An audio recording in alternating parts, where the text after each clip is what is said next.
l'invité de la matinale. KTO Radio. Ils étaient 533 000 élèves de terminale générale et technologique à plancher sur la philosophie hier. Première épreuve sur table du bac 2025 et aujourd'hui place aux épreuves de spécialité. Alors cet enseignement de la philo reste relativement à part dans le cursus des lycéens. En quoi permet-elle aux jeunes de s'interroger et de se positionner? Notre invité est professeur de philo au lycée Notre-Dame du Grand Champ à Versailles, Laurent Paillet-Chevalier. Bonjour. Bonjour. Merci d'être avec nous. Vous êtes également professeur dans le supérieur à l'ICP et à l'Université catholique de l'Ouest à Angers, c'est ça? C'est ça. Alors généralement, pour les élèves, la philo, c'est soit on aime, soit on déteste. Oui, c'est un peu ça. Les élèves arrivent toujours avec beaucoup d'a priori.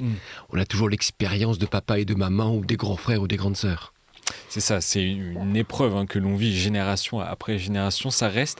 Alors quelle est la fonction de la philosophie en terminale ? La fonction de la philosophie en terminale, historiquement, c'est d'abord de former des citoyens, permettre de comprendre les grands enjeux, permettre d'avoir une pensée libre et autonome. Voilà, c'est surtout ça. La philosophie n'est pas l'épreuve avec le coefficient le plus important. Certains peuvent se dire, à quoi bon passer cette épreuve, mais en dehors d'une note, qu'apporte la philosophie sur l'attention réelle aux mots et à leur sens? Alors là, vous touchez un problème extrêmement important parce que il y a peut-être dans l'acte de penser une forme de gratuité qu'il faut apprendre à saisir. À l'heure où tout a un prix, je pense que l'acte de penser n'a pas de prix. Et justement, la philosophie enseigne à prendre attention aux mots, faire attention à ce que l'on dit, la manière de s'exprimer, le sens des mots. Un psychologue disait que la violence de notre société vient souvent du fait que les gens n'ont pas les bons mots. Alors peut-être prendre une année pour faire attention aux mots, à leur sens, leur signification, les problèmes qu'ils peuvent poser, est une chose importante. C'est l'une des choses les plus importantes de la philosophie quand on est en terminale? Oui, tout du moins, oui. D'abord le mot, mais surtout problématiser. C'est ce grand mot qui effraie tant d'adultes. Qu'est-ce que c'est qu'un problème? En fait, c'est une chose très simple. Et c'est un penseur chrétien, sur KTO, on peut le citer, qui le premier l'expliqua clairement. C'est Nicolas de Cuse. Il dit, je vous épargne le latin, mais il dit, c'est faire coïncider les contraires.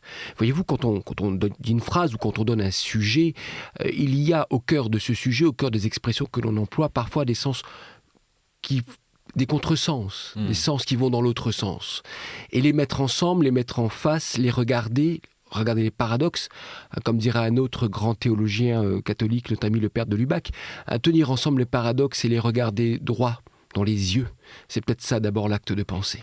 Pourtant, à cet âge, c'est pas toujours simple de manier les concepts, de comprendre cette abstraction nécessaire pour faire les liens entre les notions. C'est vraiment pas simple. Alors c'est pas simple, mais je ne remercierai moi jamais assez le travail de mes collègues de français qui pendant des années ont préparé à l'amour des textes, de la langue et éveillé aux grands thèmes et aux grandes idées. Ce n'est pas facile, mais on ne philosophe pas à partir de rien. Aucune philosophie n'est hors d'un contexte. On a tous notre contexte, notre histoire, notre expérience, une expérience que l'on pourrait peut-être dire de pré-philosophique. Notre travail est peut-être d'apprendre à mettre des mots, à faire varier peut-être aussi notre rapport aux choses, afin d'en saisir l'essence et la réalité.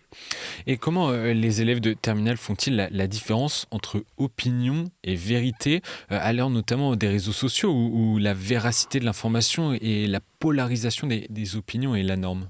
Alors, c'est un travail qui est une réelle maïeutique, pour ne pas dire un accouchement qui est lent, et une année suffit à peine. Mais le travail se fait d'abord, je crois, par la logique. C'est-à-dire, au point de vue d'Aristote, vous savez, le mot chez Aristote contient une définition. Cette définition, c'est la chose dans son essence et dans sa limitation. Apprendre que les choses sont bornées, apprendre que les choses sont limitées dans l'expression. Et souvent, je reprends parfois les élèves quand ils me disent « Ah, je suis choqué ». Je dis « Non, vous n'êtes pas choqué, c'est pas le bon mot. De quoi parle-t-on exactement ?» Et puis, à partir de là, opérer des déductions strictes.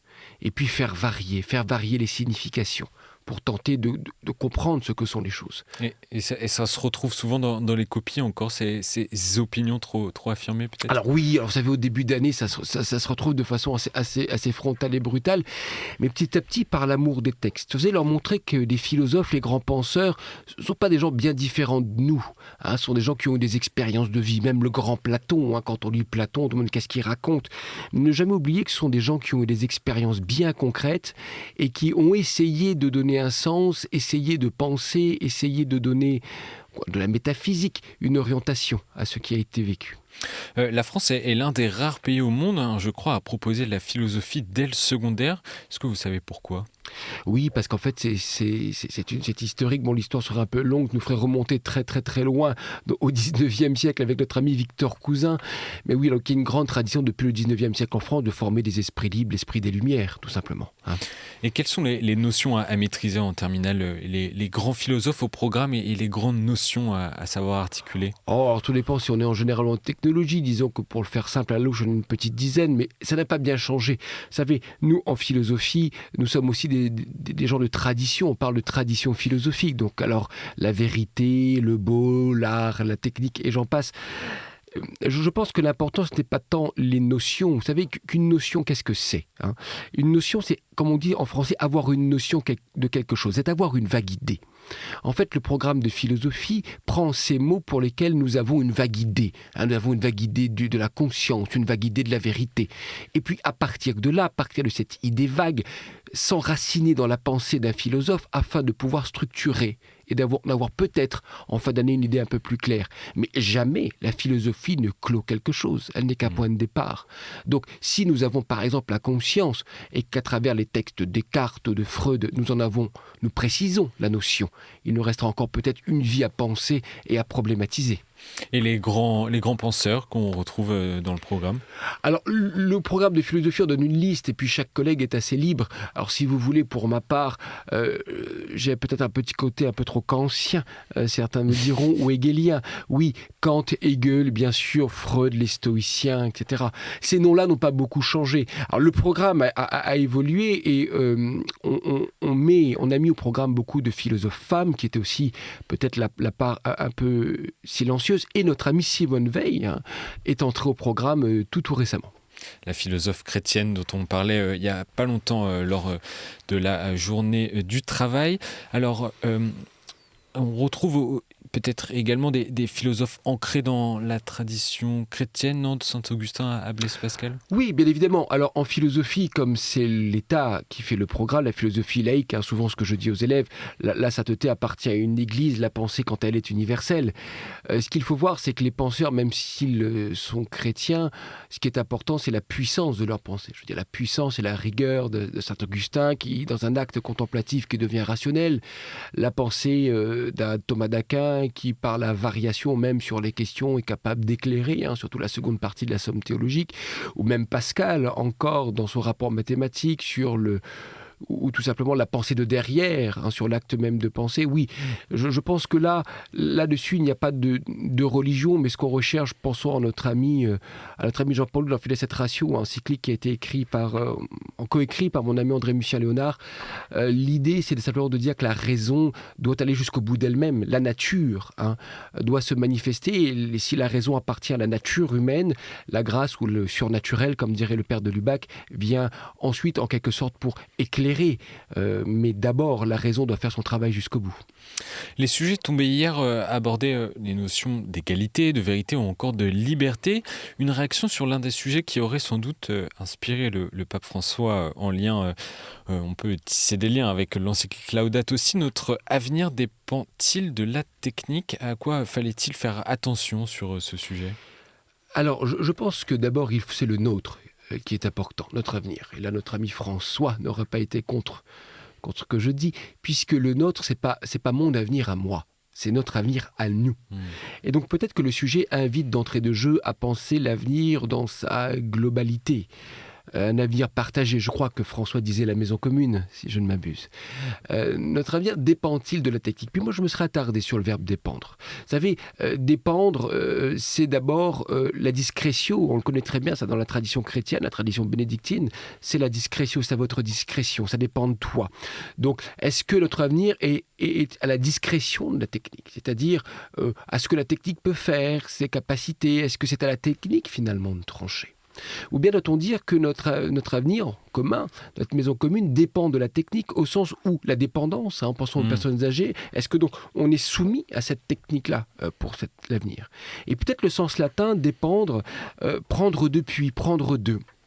Et peut-être que là, la technique est ce qui doit être pris en main pour nous amener plus loin. Plusieurs techniques, plusieurs visions, plusieurs lectures du verbe dépendre. Exactement, faire varier. Toujours. Et est-ce que les sujets choisis chaque année rejoignent les considérations actuelles ou sont décorrélés de l'actualité? Alors oui et non, parce que l'acte de penser est un acte inactuel. Je veux dire, ce qui nous fait penser, ce qui nous fait méditer, si vous avez l'habitude peut-être de prendre des petites balades le matin comme moi ce matin pour admirer ce magnifique lever de soleil, la pensée est inactuelle. C'est-à-dire que ce qui nous vient à l'esprit quand cela nous vient. Donc il y a toujours quelque chose d'inactuel dans l'acte de pensée, mais le paradoxe, c'est que cette inactualité de l'acte de pensée rejoint souvent nos préoccupations profondes et nous aide à vivre aujourd'hui. Et comment les lycéens de 2025 appréhendent-ils cette matière qu'est la philosophie? Y a-t-il une évolution par rapport aux générations précédentes? Je serais mauvais sociologue étant philosophe, mais s'il fallait penser, c'est une évolution. Je crois que la difficulté, c'est là encore dans le rapport à la technique. Notre ami Luc Ferry, dans ce dernier ouvrage, le dit assez bien. Comment pouvoir penser à l'heure de l'IA, comment penser à l'heure des réseaux sociaux, comment penser à l'heure de l'image.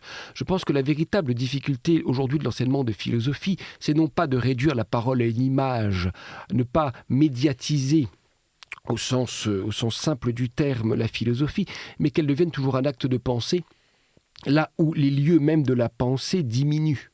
Et donc comment pouvoir penser à l'heure de ChatGPT, comment faire de cette machine une aide à la pensée sans pour autant rejeter le monde?